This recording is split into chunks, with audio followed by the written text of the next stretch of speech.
Cooked smoked loin roast, $1.19 a pound, and the Super Saver boneless country ham slices. Buy 2 packages, get 1 free while they last. There's only one Pork King. Nahana Pork Center, Highway 581, 1 mile west of Nahana School. It's good eating at Madison's Prime Rib, Berkeley Boulevard at Ash Street. Every Monday through Friday for lunch, Buddy Myers has a buffet, just $3.49, that includes 4 to 6 meats, veggies, salad, and dessert. $3.49. Thursday, Friday, Saturday nights, it's Madison's famous weekend buffet with prime rib, steak and mushrooms, large steamed shrimp, fried shrimp, stuffed crabs, crab legs, crab salad, and 4 vegetables plus salad bar. $10.95 is all. Great eating, friendly atmosphere at Madison's Prime Rib, Berkeley Boulevard at Ash Street in Goldsboro. Always on the right. This is Rush Limbaugh on Goldsboro's very own WGBR.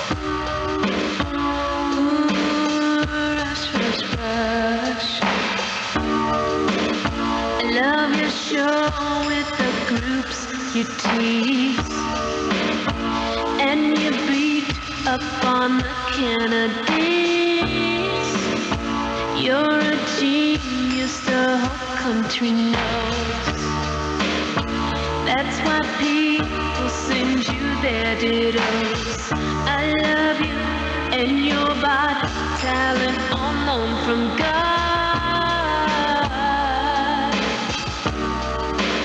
I'm listening, you know so much, you share the facts with half your brain tied behind your back.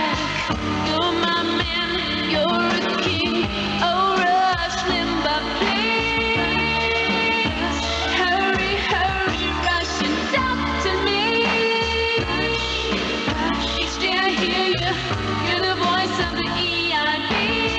This is the original version recorded by Paula Abdul. The record company didn't think it had a broad enough appeal. They made her rewrite it.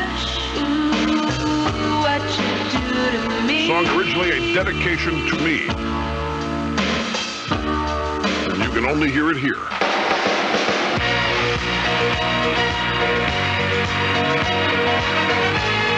We are in New York. We're on top of the EIB buildings spanning the world. Our satellite, CDAT-5, 22,500 miles in geosynchronous orb with a worldwide footprint.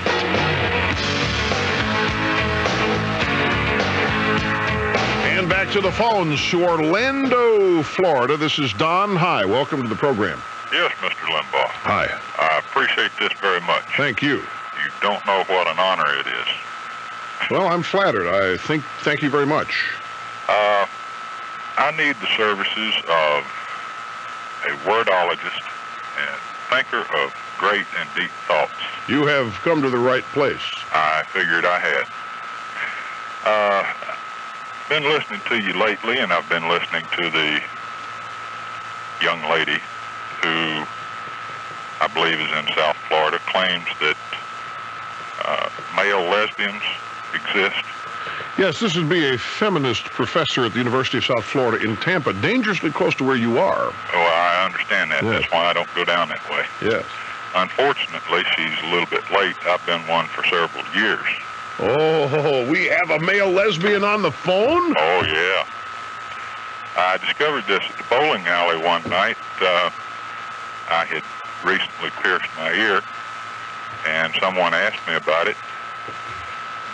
And I just informed them that it seemed to bring out my latent homosexual tendencies, and they looked at me rather strangely, and informed them at that time that, yes, I was indeed a lesbian.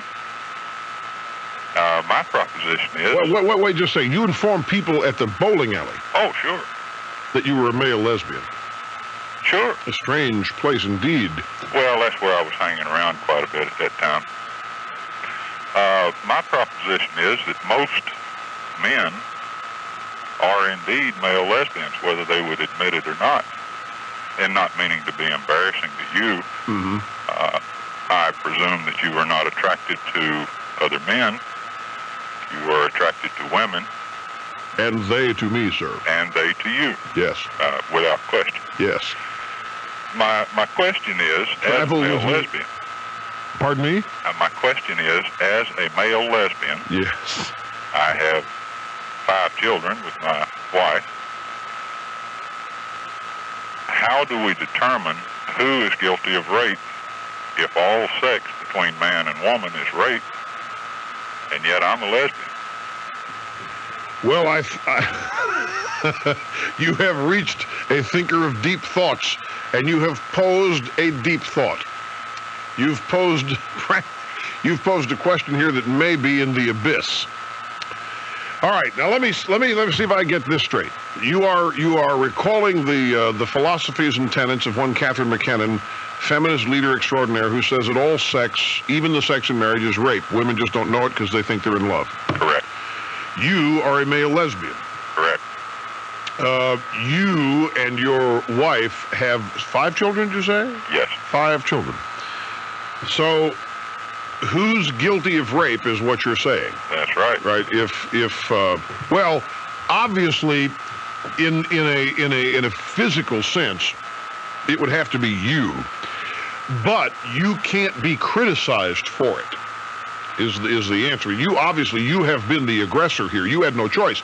As a lesbian, you cannot be blamed for the fact that you, sir, have a penis. It's not your fault. And it's a victimization that you've had to bear throughout your life, and it happens to be the only way, as a male lesbian, that you can engage in the enjoyments of a sexual life. I would take exception, and I will keep it clean. When you think of lesbians and their relationships, obviously there is some. Well, but as a male lesbian, you haven't that equipment problem. Your victimization takes a different route. I'll explain this on the other side of the break.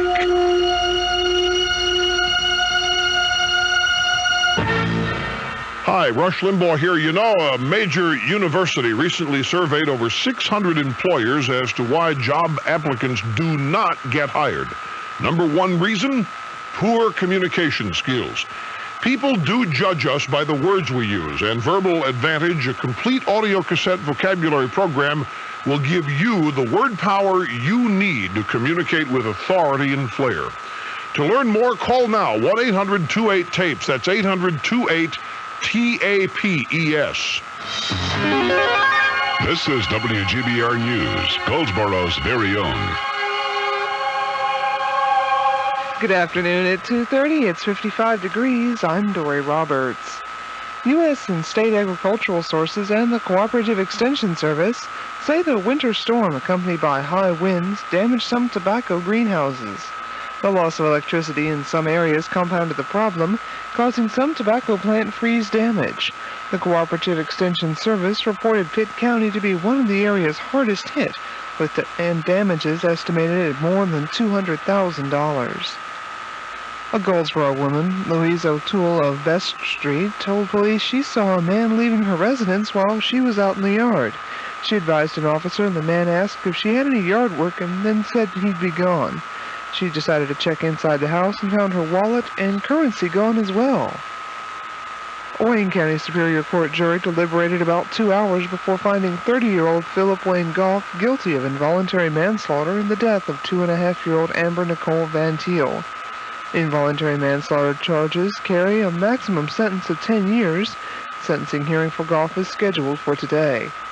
Testimony was offered that Goff was left in charge of his girlfriend's daughter when the mother went off to work. Goff told the court he got up and was going to get the mail when he heard the child crying and saw her falling down at the bottom of the stairs. A pathologist from East Carolina said the injuries that he saw could not have happened by someone falling down the steps. He told court there were 3 blows to the head, any one of which could have been fatal. Further, he testified there were no bruises or injuries anywhere else on the girl's body other than her head.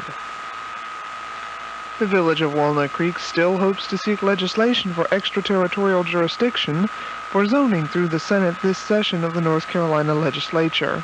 That's according to Mayor Russ Price, who says the village council has not voted to postpone legislative efforts. He understands no deadline has been expressed for the Senate to postpone legislative efforts. He understands no deadline has been expressed for the Senate to preserve local bills. Mayor Price says the Village Planning Board has been asked to review the extraterritorial jurisdiction originally proposed to see if the village can come up with a more viable plan and decide if it can be introduced this year. If it can't, it can be introduced next year or the following year. The village is still looking to its planning board to give the council some guidance as to what the long-term plan would be. Because there's some opposition, Mayor Price says more study is needed. Time for our forecast from the Weather Center.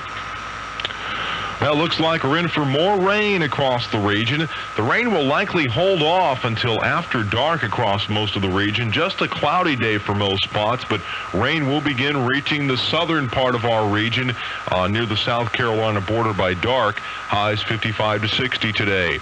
Then rain will spread northward this evening. The rain can be heavy at times late tonight. Lows 47 to 51.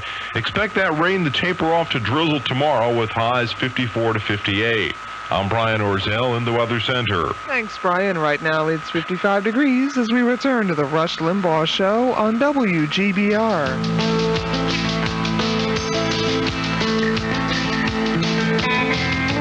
And we're back, and we resume phone calls now. Go back to Orlando with Don.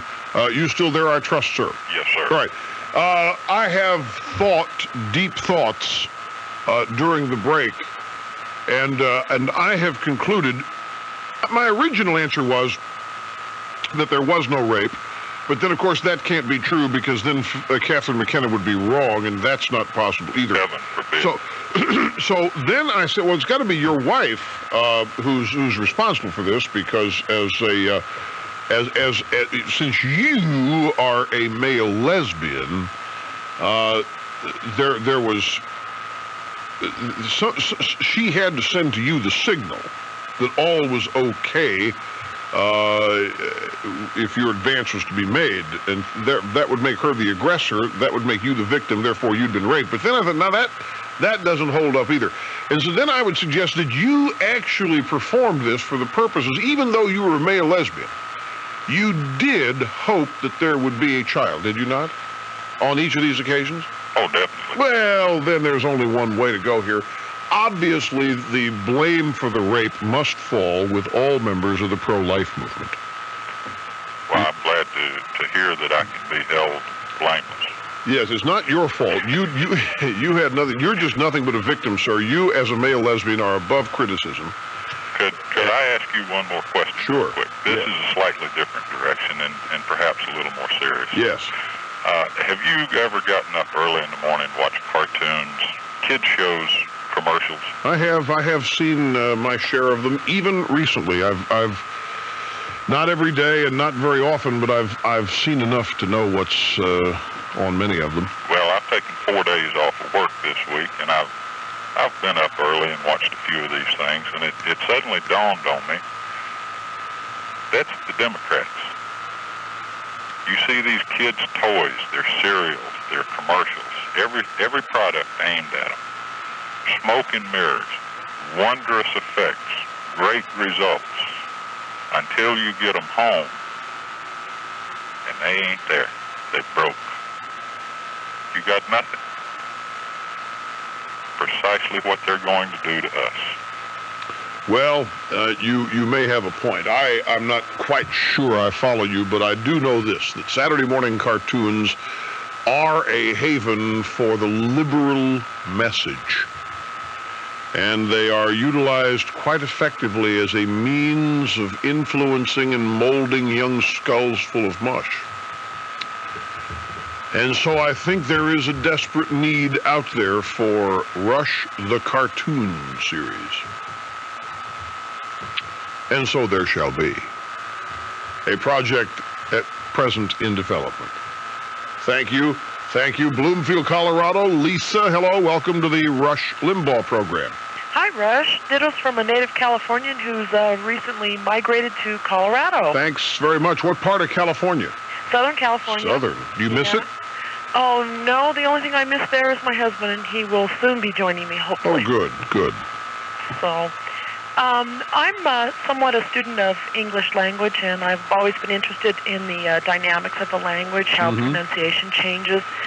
And In listening to you yesterday when you were talking about sexual harassment, and that's the way I had always heard it pronounced, and now the general media and the press pronounces it harassment. That's right. And when I first noticed this change, it was during the Anita Hill, Clarence Thomas proceedings, and I noticed that the change was made, and my theory on this is that the word itself, the word harassment and the word harassment is much harsher, and it sounds like a more serious offense. Mm-hmm.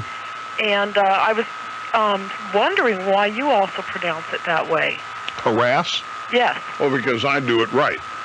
I don't follow. It's like the dictionary today will tell you that imply and infer can be used interchangeably because we've lost the battle in using them properly. People use imply when they mean infer, and vice versa. Harassment has always been the word. Do you know the reason why it was changed to harass? No. The advent of broadcasting.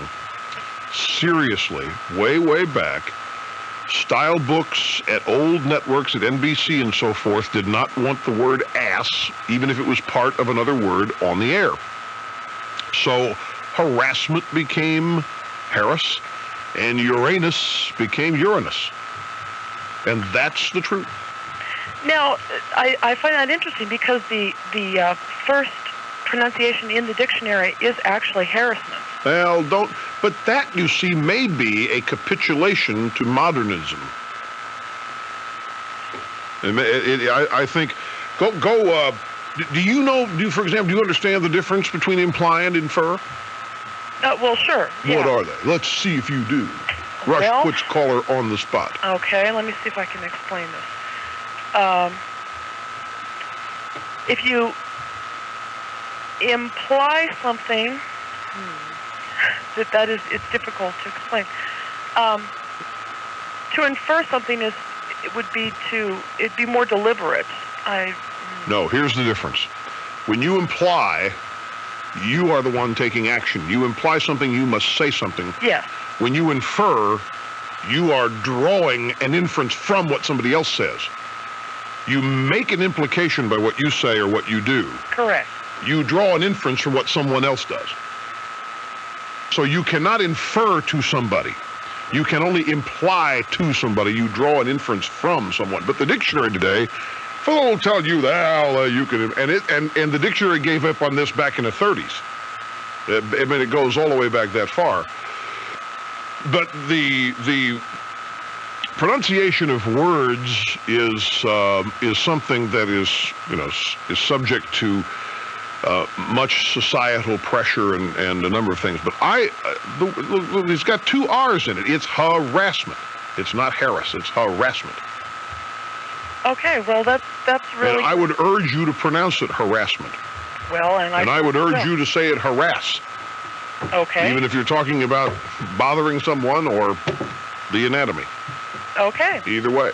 Well, thank you, Russ. And just one final comment on the educational thing and the reading. My son has always been an avid reader. He's in first grade, and he reads at probably a junior high school level. How did you do that?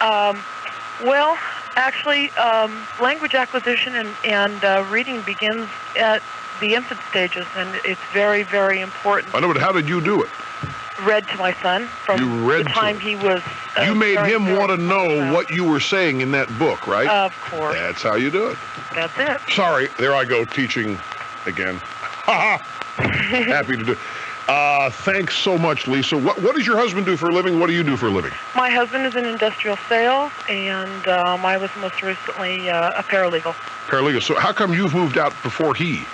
Well, I'm trying to get things set up here. We wanted something a little more rural, out of the rat race. And so you are doing all the dirty work. You have to go out and find the place. You have to do the homemaker stuff, right? Oh, well, yeah, but he's doing all the cleanup work. Okay, just kidding. I'm just trying to be, what the feminists would tell you. Well, if he's listening, I don't want to get in trouble. All right, well, hey, let us hear from you again. You certainly will. Okay, Lisa. Thank you. See you later. We'll be back in just a moment. You're listening to the EIB Network.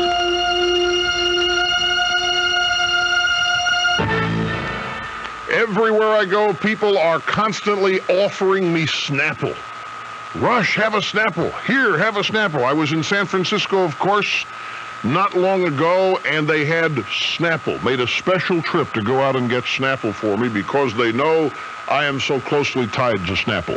Snapple is indeed the official beverage of the Excellence in Broadcasting Network. A bunch of different flavors of Snapple, and the product line's expanding all the time. Little company in the Northeast that in the past 3 years has rolled out nationally and has taken over the beverage market. Snapple is all natural. It's made from the best stuff on earth, and if you're tired of colas, and if you're tired of lemon and lime, and if you would like iced tea, a bunch of great flavors like raspberry or mint or lemon flavored, both sweetened and unsweetened, or with NutraSweet, it's available. And this stuff is so good, it is so popular, that the major beverage manufacturers are coming out with competing brands, but don't buy them. Buy Snapple, made from the best stuff on earth. A Caitlin's occasion, you know your family likes to get together. You know it's only right, good memories last forever. When the workday ends and you're among friends, back again, make every day a Caitlin's occasion. Caitlin's in Cobblestone Place on Spence Avenue. Noel's Carpet, your Carpet One store in Goldsboro, is giving you lower prices and better service for your home or business. You'll enjoy choosing your carpet from Noel's, and right now you can save 50% off all Carry Stand Oriental rugs. You'll find many beautiful designs and sizes, all at 50% off through April 9th. See Noel's Carpets for your complete floor products. They're open Monday through Friday, 8:30 to 5:30, and by appointment. Noel's Carpet, 2311 Wayne Memorial Drive, Goldsboro, offering quality flooring expertly installed. For cellular convenience and safety, see Jeanette Bell of Bell Cellular. Bell Cellular serves Wayne, Johnston, and Harnett counties from 2009 East Ash Street in Goldsboro. Call 735-1000. And their new office in the Ace Plaza in Clinton serves Sampson, Pender, and Duplin counties. Call 590-9003. And now get service for your cellular phone for as little as $24.95 a month with 30 free minutes of phone time. For cellular convenience and safety at home, at work, on vacation, or just on the road, call Bell Cellular with locations in Goldsboro and Clinton. At Leaders in downtown Goldsboro, men's suits $99. Yeah, values to $170, only $99. Styles by Hagar and Gino Capelli. Single and double suits. Choose from Dacron, rayon, acrylic, or polyester, or wool blends. Men's suits and solids and patterns, some with vest. These suit sizes, 36 to 46, short, regular, and long. Men's suits, $170, values $99 now. At Leaders, 126 West Walnut Street, downtown Goldsboro. And there's big savings in the men's big and tall department at Leaders. With half his brain time behind his back, here's more Rush on 1150 WGBR.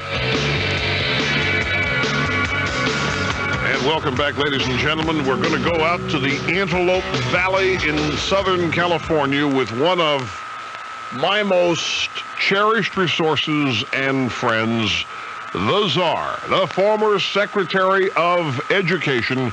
Here's Bill Bennett. Bill, the Antelope Valley, what are you doing out there? I'm giving a talk on education. Imagine that. And I just made some notes from your excellent interviews of the last hour. Well, did you hear what the ladies talking about the outcome-based education actually said?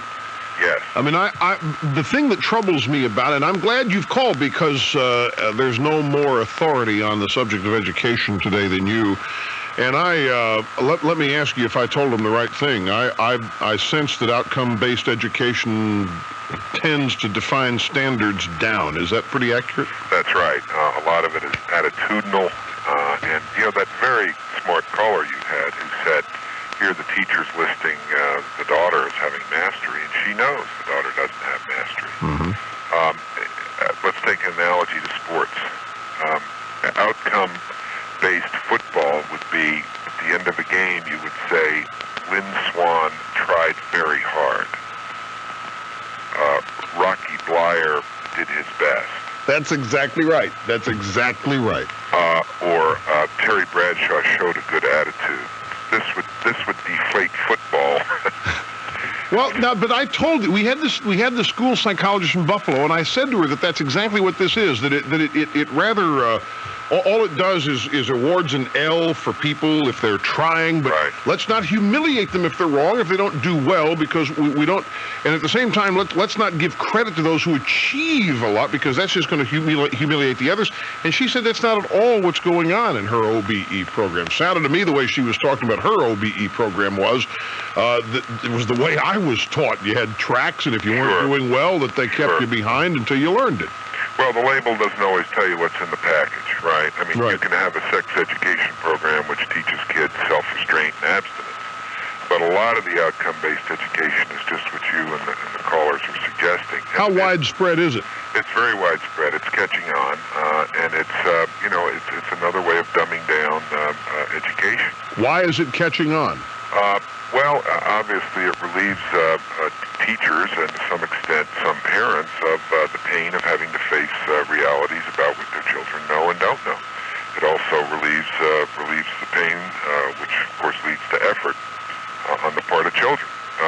You've got to have real standards. It is better, much better for the child to know where he or she stands at a certain point so as to make a real effort rather than passing people through with a phony set of evaluations. Then they get out of high school and find out they don't know anything. So this is, it's like a lot of liberal stuff. The guise is compassion, but it really is not compassion. It's compassionless because it lets people slide through. I spoke for you, and I want to make sure I did so properly. You may speak for me. Well, the same young woman from Buffalo complained that many students arrive at school not knowing how to hold a pencil. They are the products of homes where the parents or the parent is at a bar all night and the student's in the car waiting for the parent to come out of the bar. And she said that a lot of kids are showing up to school today with absolutely no instruction in the home and all that.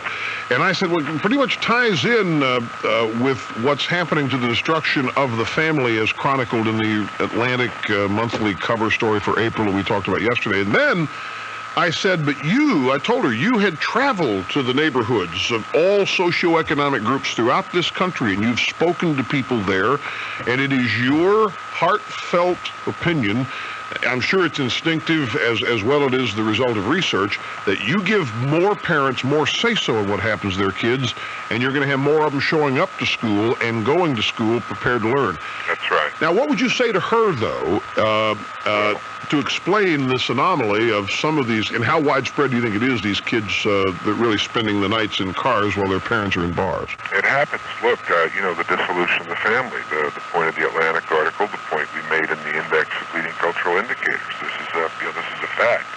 Not every teacher is a parent, but every parent is a teacher. And some of them are not teaching well, and one has to have sympathy for the good folks in schools who are dealing with kids who come with very little. But the response to that is not to make another mistake, not to say, all right, since you've had a rough time, we will not hold you to standards.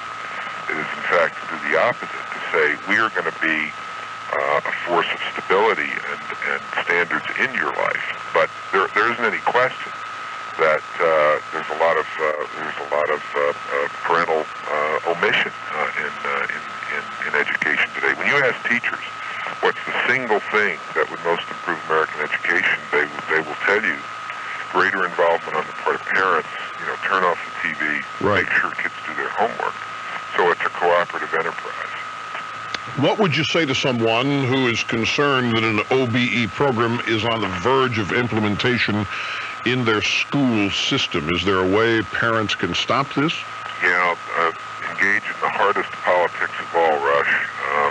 School board. Run for the school board or work on the school board members. This is where the rubber hits the road. We say all politics is local. I'm a Catholic. I believe people who serve on school boards get a lot of time off in purgatory. It's the work of the Lord to go in there and argue for the right things. But this is another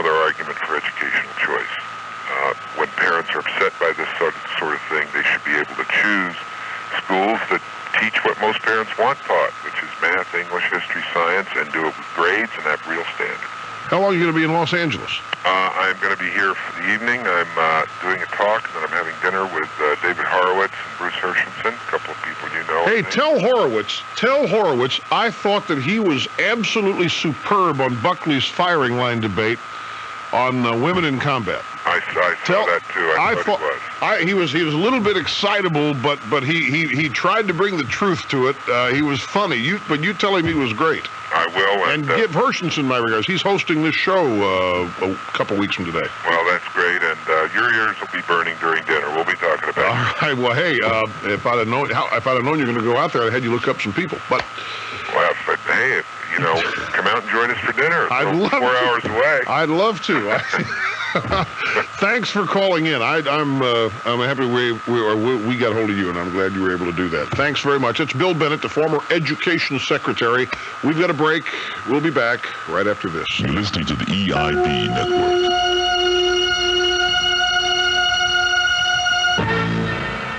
Here's news about a revolutionary product that's energizing America. It's called Ginsana. Ginsana is the most unique herbal product in history. I'm Dr. Ronald Hoffman, medical doctor and nutritionist. If you get tired easily, if you've lost your competitive edge, you should know about Ginsana. Ginsana is the all-natural, energizing ginseng capsule. Ginsana is the first standardized ginseng extract, the only ginseng product clinically tested for 25 years. Who benefits from Ginsana? Middle-aged men and women, senior citizens, busy executives, college students, and athletes. It's often imitated, but there's only one Ginsana. All natural, no sugar, no caffeine. If you tire easily, if you've lost your competitive edge, try Ginsana and feel the energy. Ginsana at Kmart, Rite Aid, Osco, F&M, GNC, People's CVS, Fred Meyer, Faze, Winn-Dixie, Pathmark, and Natural Food Stores. For a free brochure, call 800-777-2000. That's 800-777-2000. It's Daffodil Festival time, and Fremont Pharmacy hopes everyone will come attend and enjoy all the fun exhibits and shows this weekend in Fremont. Fremont Pharmacy has been serving northern Wayne County for 45 years, with pharmacists Keith and Hank Stewart providing prescription service and patient counseling, and now computerized prescription records. Fremont Pharmacy on Main Street in Fremont.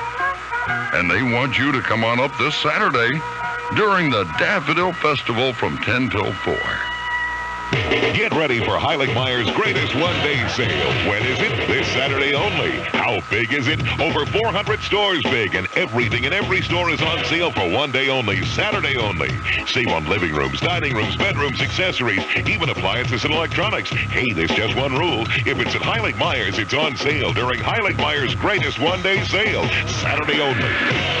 We furnish America with Heilig Myers. East Walnut Street downtown, a landmark drive behind the Covered in Goldsboro. Now it's Kleiner's 3-for-1 Fall and Winter Final Clearance. All Fall and Winter sportswear in junior, missy, petite, and large sizes, 3 for the price of 1. Warm robes and gowns, 3 for 1. All Fall and Winter dresses, shoes, boots, and handbags, 3 for 1. Buy one item at the regular price and get 2 more of like value free. Also save on all-weather coats, London Fog, Visions, and totes, 30% off. Enjoy 3-for-1 savings on Fall and Winter fashions at Kleiner's, Wayne Plaza, 1800 block of East Ash Street, Goldsboro. Open Monday through Saturday, 10 a.m. till 6 p.m.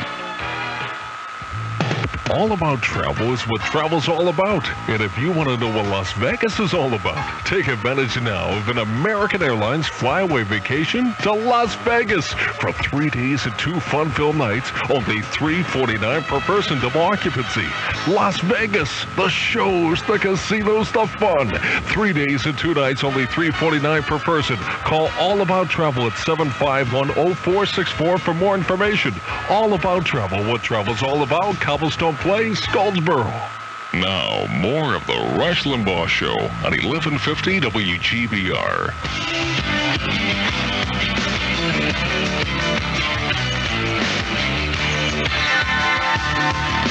We have some time left on Open Line Friday. Another call or two. Let's try for Ed in Columbus, Ohio. Hello. Hello. Hello, Rush. Yes, sir. Yes. When I saw the videotape of the blacks pulling the white truck driver out of his truck and beating him. Mm-hmm. The only way that I could see to not find those guys guilty would be if they proved some way that they weren't the guys who were in the video. Right.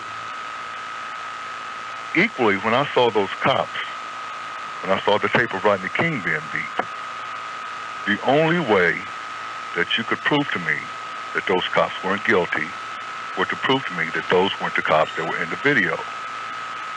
There's no way that you can tell me that you believe that those people had the right, it was their job, to beat that man like that. When they come back with an acquittal, those police... Sure I can. I can tell you that, and I can tell you that I understand the acquittal, and I can tell you that any reasonable analyst of the judicial process will tell you that jury had no choice but then to acquit. Well, what you're telling me then is I'm not sophisticated enough to get justice in your judicial system. No, I'm not telling you that at all. Well, what are you saying? I'm saying that the prosecution sought a conviction on a charge that they had almost no chance of getting. They were trying to go after attempted murder. So what are you saying that the prosecution threw the case? Prosecution had a rotten case. They didn't put their client on the stand. Well, it's every time. Every time that white cops get tried for beating black people, the prosecution blows the case. Somebody always slips up. It was a black prosecutor, sir. Black, and that's another. Who do they work for? Oh man, who do they work for? Man, I can't talk to you if you're going to respond that way. I mean, for crying out loud, they put forth a black prosecutor, and he worked for the LADA. That's true, but still, I mean, they did everything they could to try to get the most serious convictions, serious charges proved that they could. Had they just gone for Saul? Look, I've sat here and told you on this show, time and time again, that I am like everybody else. I stand up and I say, stop it. But I'll tell you this: there's no comparison, none whatsoever, to what happened to Rodney King and what happened to Reginald Denny. There is no comparison. The same thing. The exact same thing. No, sir. No, Ed, you gotta listen. Ed, that guy and pulled him out of that truck. And hoodlums jumped on Rodney King and beat him with those batons. Ed, they were both hoodlums. It was both assault. Ed, you got to listen to me on this because this is crucial. First place, you got Rodney King violating the law. He's on parole, and he's violating his parole, and he's breaking law in the process. And the cops are in. So what? That's exactly what's wrong with it. So he's breaking the law. Just let him get away with it. So they pull him out of the car. I've shown the video. They tried. You don't beat him. He jumped off of the ground and lunged at the cops. You have maybe not seen that video. I've shown the video 20 times on my TV show. He did. Now, Ed, we're going to go nowhere here if you're going to deny certain facts take place. Number two, Reginald Denny's driving through town. Who knows what he's doing when he's driving through town? His truck stops at an intersection. 4 guys go up, pull him out of the cab, and begin to pummel his face. The one guy's got dancing over him with a gun, firing it in the air, and they're laughing and they're pointing at it, and they are just beating him to an absolute pulp. What is the charge on that? Are they going after attempted murder on that? I think they are. I mean, they're going after something serious with him. No comparison. There's absolutely no comparison in the two, and the fact that people want to draw a comparison is I think great indication of problems that we're having. Call again, Ed. We'll continue this because you got to understand it. We're out of time. See you on Monday, day 69. Then you'll see all kinds of friendly people and delicious food at Sandpiper Seafood. Everybody knows that it's the place to go. You'll see your cousin Sally and your Uncle Joe. Their food is so delicious it'll make you say, if I had 3 wishes I'd be back today. Yeah, everybody knows that it's the place to go. That's right. At Sandpiper Seafood, you might see Cousin Sally or Uncle Joe. You might even see some funny-looking people you don't even know. But here's what Sandpiper Seafood guarantees you will see. You'll see smiling people digging into delicious shrimp. You'll see friendly people serving you and everybody having a great time at Sandpiper Seafood. You'll leave us feeling satisfied and wearing a grin. And so that you'll be back again. Yeah, everybody knows that it's the place to go. Come on in to Sandpiper Seafood on Highway 70 in LaGrange.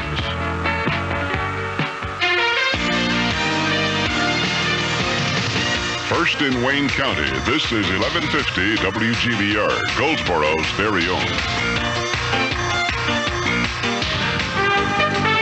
From ABC News, I'm Gary Nunn. Some tense moments in a California state office building in downtown Sacramento this morning. Police say a gunman entered the building, went to the 18th floor, fired some shots, and took some hostages. Later, police spokesman Mark Heenan says the cops moved in. Officers responded to the 18th floor. A SWAT unit of the Sacramento Police Department. They cited the suspect with a shotgun in his lap, a handgun in his hand. They requested the clearance to use deadly force. That clearance was given. They did so. The suspect was shot. No one else was harmed. There's no indication of a motive yet in the hostage situation in Sacramento this morning that lasted about an hour. President Clinton says there's been an accident in the Ionian Sea off the coast of western Greece. 5 United States servicemen on a routine training flight with the United States ship Theodore Roosevelt have crashed at sea within a mile of the carrier. The plane was assigned to monitor relief drops in Bosnia. The president met with reporters at the White House after conferring with German Chancellor Helmut Kohl. Among the topics, financial aid for Russia. I know that we are committed to doing everything we possibly can to keep alive democracy and reform in Russia, and we believe it is in the immediate interests and the long-term interests of all of our people. And Kohl complimented the president for what he calls the courage demonstrated over the past few weeks in standing by Boris Yeltsin in his power struggle with hardliners in the Russian parliament. President Clinton reportedly is proposing $263 billion worth of defense spending in the next fiscal year. Defense Secretary Les Aspin, according to the Associated Press, calls it the first truly post-Cold War budget. Health officials in Grants Pass, Oregon, say that 4 people were hospitalized with infections from the dangerous E. coli bacteria after eating at a Sizzler restaurant in Grants Pass. 3 of the 4 were released from the hospital. A 4th appears to be getting better, according to Administrator Gwen Bowman of the Josephine County Public Health Department. You're listening to ABC News. Starting at 8 a.m. Saturday, you're invited to make your own sale at Sears. Just take 10% off everything in the store. Everything. That means an extra 10% off items that are already on sale. An extra 10% off something for everyone in every department. Or you'll find much more going on than a sale. See for yourself during Sears Make Your Own Sale. Saturday only. You can count on